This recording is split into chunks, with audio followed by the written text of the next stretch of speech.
Foreign Minister Shah Mahmood Qureshi led a huge rally from the Foreign Office, which was joined by Senate Chairman, the Minister for Kashmir Affairs, Minister for Information and Broadcasting, Chairman Kashmir Committee, the Special Assistant to Prime Minister on National Security, parliamentarians and senior government officials.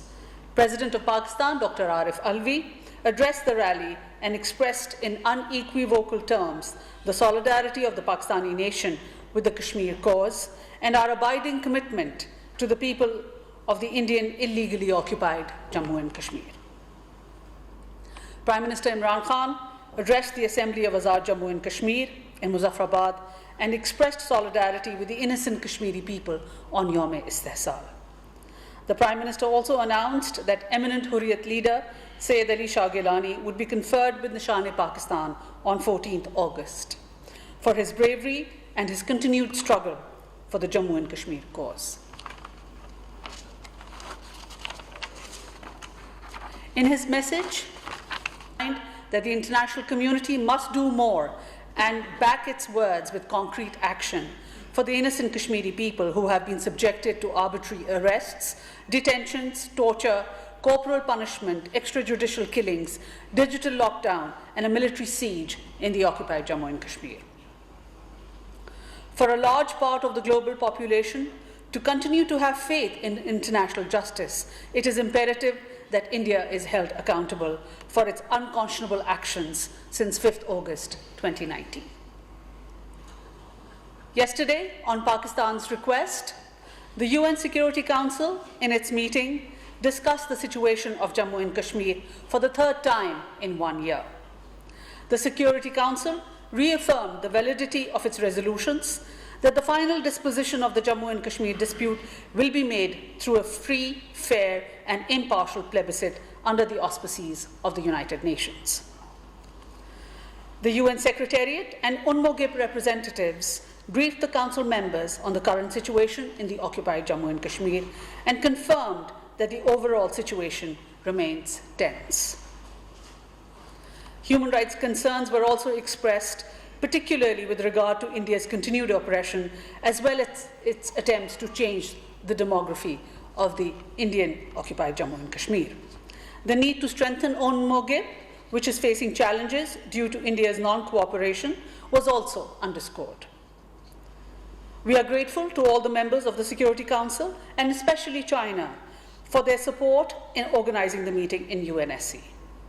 The fact that on 3 occasions in 1 year, the Jammu and Kashmir issue has been discussed in the Security Council completely negates the failed Indian assertion that it is an internal matter of India.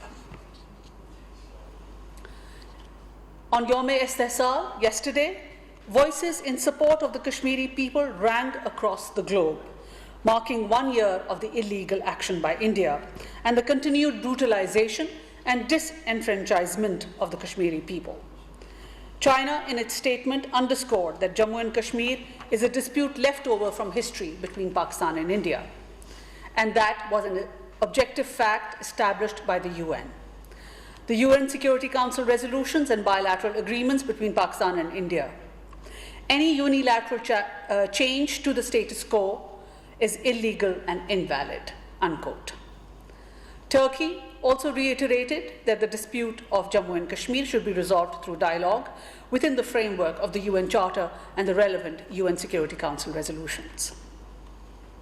The OIC, in its statement, urged once again for abstention from changing the demographic composition of Jammu and Kashmir and reaffirmed its solidarity with the people of Jammu and Kashmir.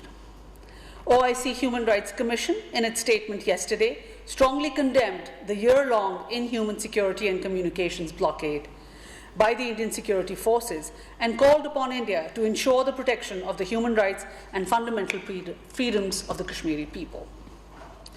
The UN human rights experts also called for an urgent action to remedy the alarming human rights situation in Jammu and Kashmir and stated that, I quote, "If India will not take any genuine and immediate steps to resolve the situation, meet their obligations to investigate historic and recent cases of human rights violations and prevent future violations, then the international community should step up," unquote.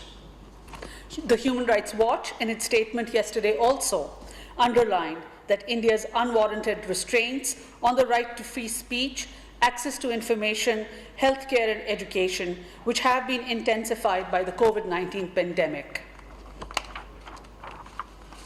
Separately, protests and rallies were held in London, Paris, Lisbon, Brussels, Houston, Athens, Oslo, Copenhagen, and many other cities of the world, while seminars, exhibitions, and other activities were held to mark 1 year of brutalization of the Kashmiri people and the illegal action in Indian-occupied Jammu and Kashmir.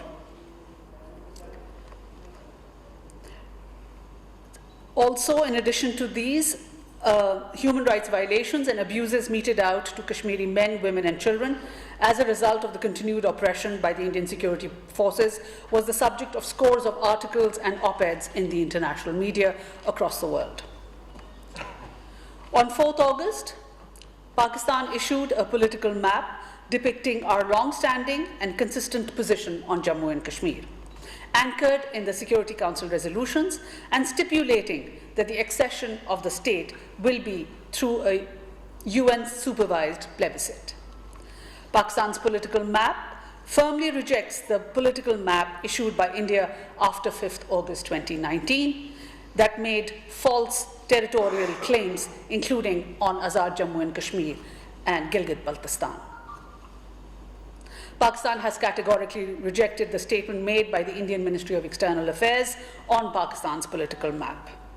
India cannot create a smokescreen for its illegal and unacceptable actions in the Indian-occupied Jammu and Kashmir, including those taken since 5th August 2019.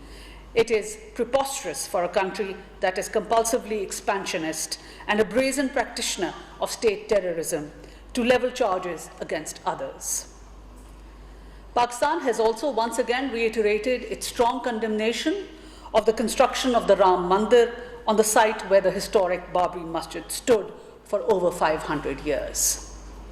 The flawed judgment of the Indian Supreme Court, paving the way for construction of the temple, not only reflected the preponderance of faith over justice, but also the growing majoritarianism in today's India, where minorities, particularly Muslims, and their places of worship are increasingly under attack.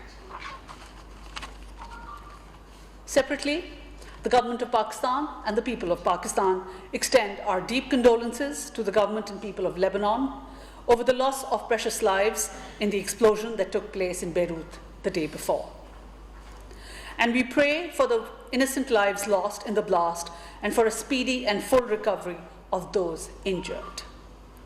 Our Prime Minister and Foreign Minister have expressed their grief and sorrow over the loss of precious lives in Beirut and conveyed their deep condolences. Our leadership has also expressed solidarity with our Lebanese brethren in this difficult time.